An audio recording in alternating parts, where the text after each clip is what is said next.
Hello and welcome to another Mr. Watson YouTube video. If you'd like to see me go through another topic, then please comment down below.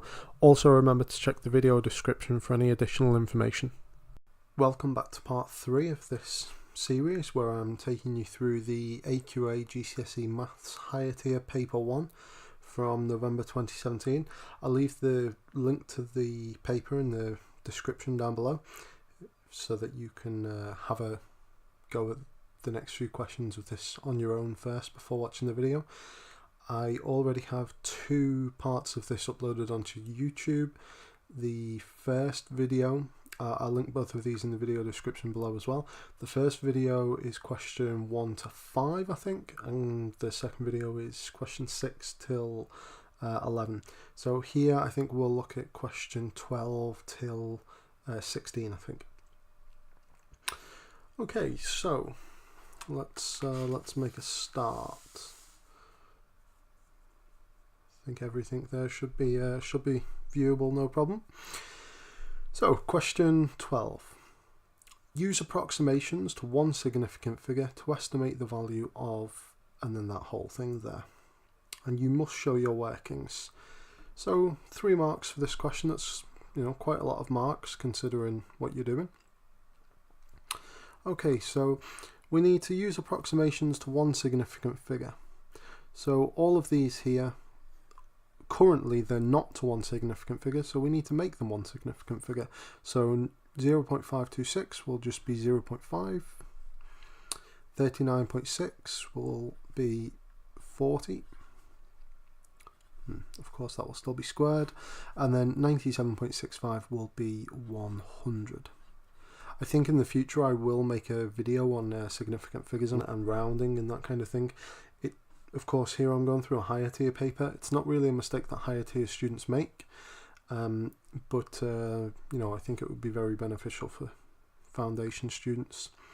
So once we have this, we just need to calculate all of these terms here. So let's forget about the 0.5 for a second. Let's do 40 squared, so 40 times 40, so 4 times 4 is 16, and then don't forget the times 10 twice, divided by the square root of 100 is 10. Okay, so here the top will be 800, because a half times 1600 is 800, divided by 10. Here you can cancel a 10 on the top and the bottom, so we are left with 80. Nice easy question to start off with there. Let's move on to question 13. Okay, a ratio question. I'm not sure why, but a lot of students seem to struggle with ratios. They're really not that challenging. You just have to understand what they mean. So here it wants us to calculate the value of x minus y, and it gives us this information to help us. It says that x plus y is 88, and it tells us that the ratio of x to y is the same as the ratio of 7 to 4. So what does that mean? That means that if x was 7, then that would tell us that y was 4. Or alternatively, you could say that if y was equal to 4, sorry, I didn't mean 4 there, 8. If y was equal to 8, that would tell us that x was equal to 14. Equals. So here, in the simplest ratio here of 7 to 4, altogether that is 11 parts. Now, here, this x plus y, well, maybe that's not, you know, one lot of x and one lot of y there in terms of this ratio. You know, here you can see that 11 is a factor of 88. So maybe there we have 11 lots of x plus 11 lots of y, giving us 88. You know, maybe that's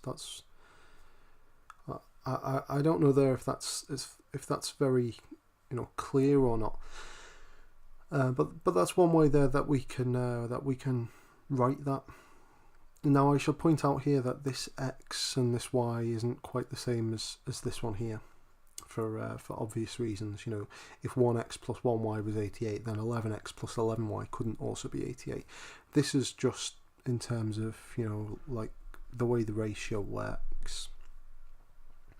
So, you know, what could we have here? Well, maybe then if this ratio here is, you know, we need to times that by 8, that factor, to get from the ratio to this.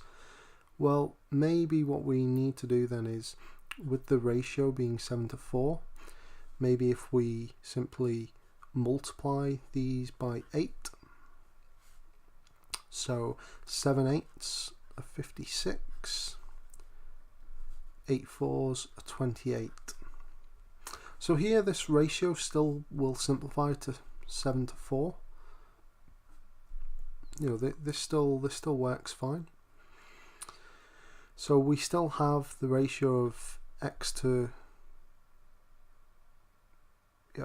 y. Sorry, I thought for a second there I'd put those the wrong way around. So we still have the ratio x to y here being 7:4, but we've managed to scale it up now so that earlier it was equal to 11, but now it's equal to 88. So we now know that x is 56 and y is 28. So what would x minus y be? Well, that would be 56 subtract 28. And what is that? Well, if you add 2 onto the 28, you'll get 30. So we've added 2, and then you need to add another 26. So 2 onto 26 is 28. And there we go. Now I realise here I'm not going to reshoot this, just because it takes me a long time to reshoot, you know, the whole thing. So I realise here that this might be a bit confusing for some people. So you can ignore this, and you can say, okay, well, x to y is 7:4, x plus y is 88, and in its simplest terms here, this is equal to 11. So what do we times by to get from 11 to 88? Well, we times by 8. So then what you need to do then is you say, okay, well, I times this ratio by 8 then. So you'll have 7 lots of 8, which is 56, 8 lots of 4, which is 28, and remember there that is x and y, and that equals 88. So here we have x plus y gives us 88, so then x minus y would simply be 56 minus 28. I think maybe here this is a clearer method of going through it. So yeah, maybe this here isn't a very straightforward way of going about it, but that's how I think about it. Okay, so let's move on to the next question. Question 14. So a bit of a geometry question here. So it says 2 congruent regular polygons are joined together. Congruent basically means that these two shapes here are the same. You know, the shape on this side is the exact same as the shape on this side. Work out the number of sides on each polygon. So as we can see here, you know, this shape on this side has 1, 2, 3, 4, 5, and then however many sides are over here, number of sides. So let's say, you know, it's got 12 sides or something. But we need to work out exactly how many. So how do we go about doing that? Okay, well, it gives us this angle here. Now, you know, what can we do with that angle? Well, if we draw a straight line there, we can split that angle up and say, you know, that it's 30 degrees. And why is that significant? Well, that there is the exterior angle of the shape, and it's equal to 30 degrees. And why is the exterior angle important? Well, it's important because the sum of the exterior angles is equal to 360 of any polygon. So if this is a regular polygon, that means all of the exterior angles are 30. So that's quite important. That what that tells us is that we have n number of 30 degree angles, and altogether they sum to give us 360 degrees. So if we simply divide both sides by 30 degrees, so that will cancel. That there is equal to 12, and what do you know? Almost as if I'd looked at the mark scheme or something. Yeah, perfect guess there. I should point out actually. I think in my last video I made a bit of a guess as well and got the right answer to 1 decimal place. If you ever get a question like this where you can count the number of sides there are 5, there are obviously going to be about the same number on the other side maybe.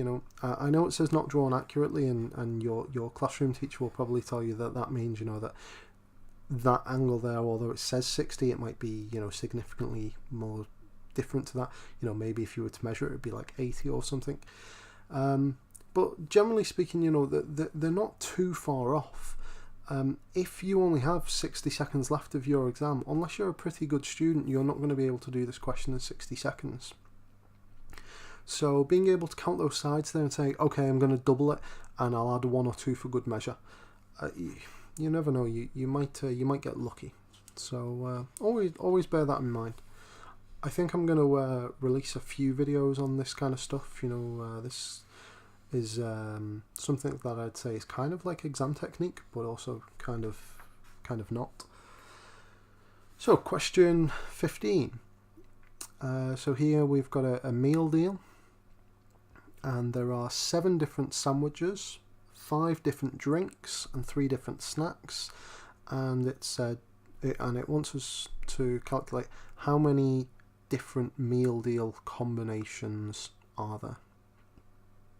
So you have to choose 1 sandwich, 1 drink, and 1 snack.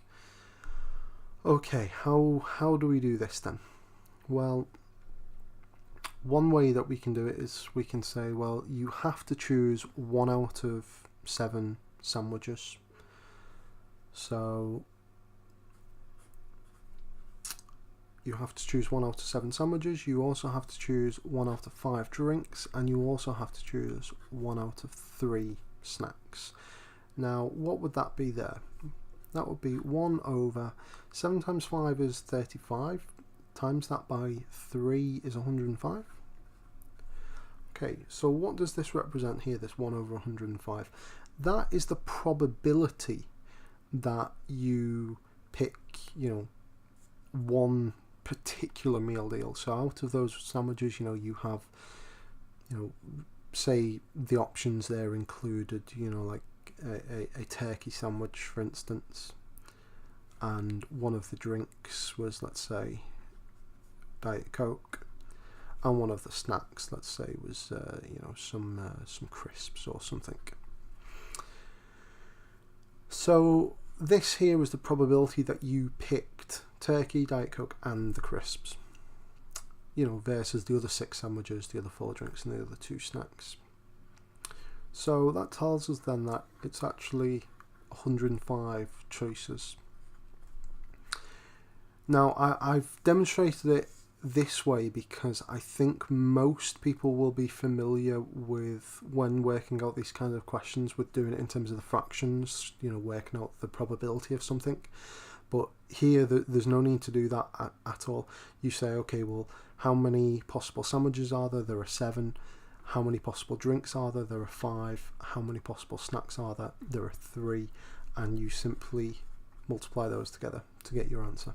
So this here isn't necessary. I've just kind of shown that for completeness. Although maybe I should have started with this approach and then shown that afterwards, but oh well.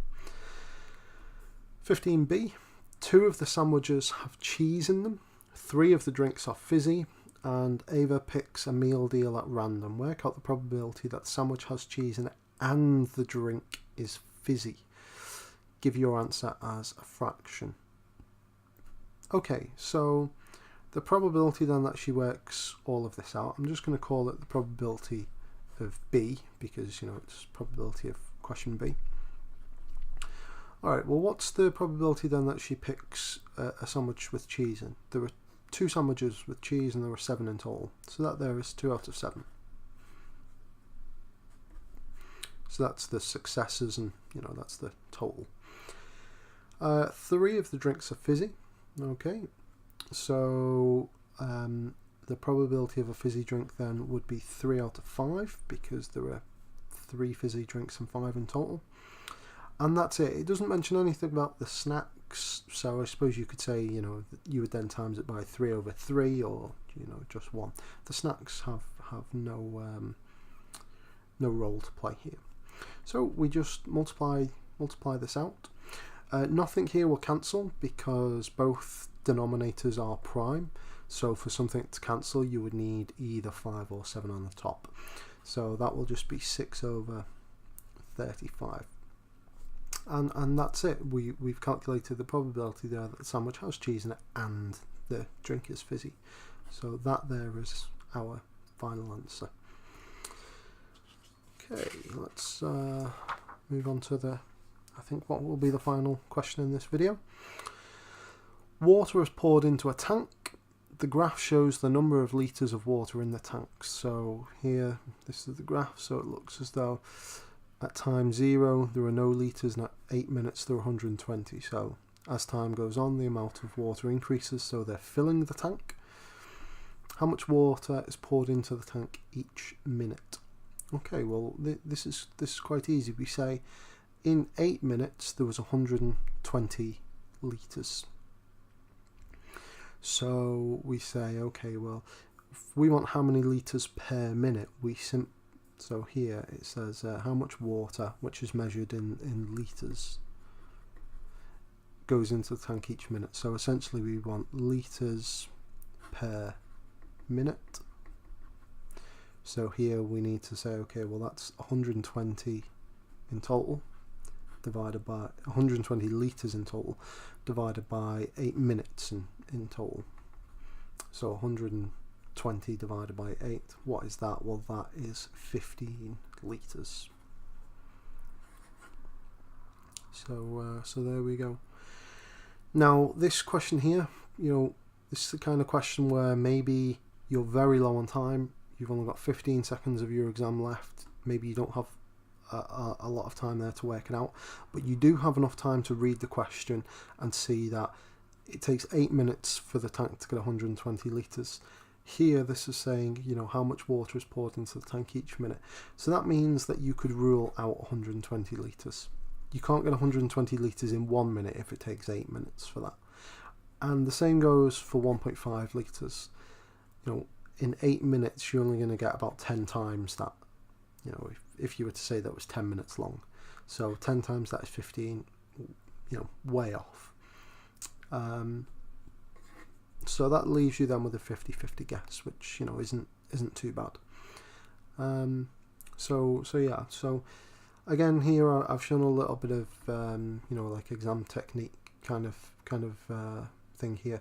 I definitely do intend to make some videos on this, not necessarily for maths GCSE, but certainly for A-level and A-level maths and physics.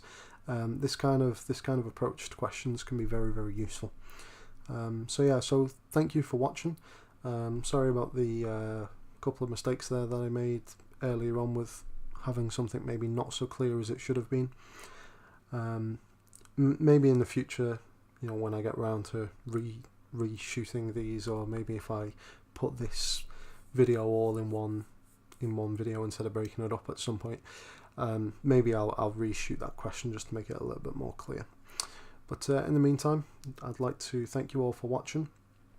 The results for the poll are as follows. I think I'm going to take the poll down, or well, not take it down, but you know, I'm going to stop recording it now. GCSE maths came first, then science, both of those are higher tier, and then A-level physics. So I will finish this paper, this higher paper. I'll finish the foundation paper that I was doing as well. And then what I'll do is I will upload another maths higher and science higher paper together. And then once I've done those, I'll pump out a few maths A-level papers as well. A few people have said to me, am I going to upload any of the older maths A-level papers, because obviously, you know, there aren't that many new ones. Maybe, maybe not. I will be taking a look at the Solomon papers though. So yeah, so you know, stay tuned for that if you're interested. In the meantime, you know, hopefully this helped you out. If it did, then please share, and I'll try and upload the next video in the next day or two. But thank you very much for watching. I really appreciate it.